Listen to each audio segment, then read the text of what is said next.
এই মুহূৰ্তত আত্মসহায়ক গোটৰ মহিলাসকলে দিবলৈ লৈছো ডাঙৰ খবৰ।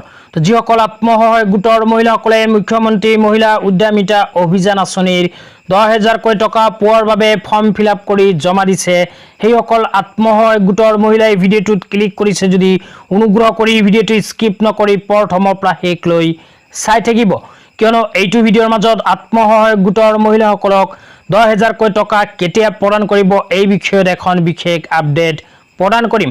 তো অনুগ্ৰহ কৰি ভিডিঅ'টো স্কিপ নকৰি প্ৰথমৰ পৰা শেষলৈ চাব আৰু মোৰ চেনেলত নতুন হ'লে প্লিজ চেনেলটো ছাবস্ক্ৰাইব কৰি মোৰ লগত থাকিব।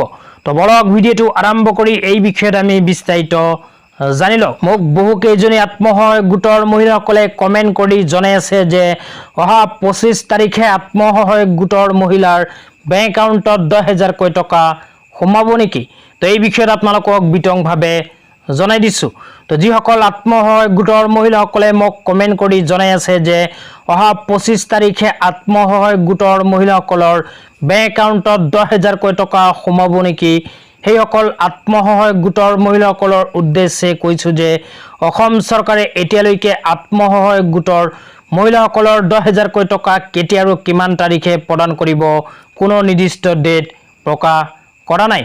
তো অসমৰ মুখ্যমন্ত্ৰী ডাঙৰীয়া এখন মিটিঙত উল্লেখ কৰা অনুযায়ী আত্মসহায়ক গোটৰ মহিলাসকলক 2-1 মাহৰ ভিতৰতে 10,000 টকা প্ৰদান কৰিব বুলি উল্লেখ কৰিছিল।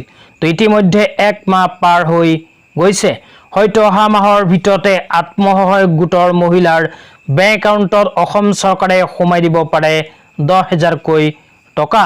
তো এতিয়ালৈকে কিন্তু অফিচিয়েল কোনো আপডেট চৰকাৰৰ ফালৰ পৰা প্ৰদান কৰা নাই। যেতিয়া কোনো অফিচিয়েল আপডেট চৰকাৰৰ ফালৰ পৰা প্ৰদান কৰিব তেতিয়া আপোনালোকক লগে লগে নতুনকৈ এখন ভিডিঅ' বনাই জনাই দিম।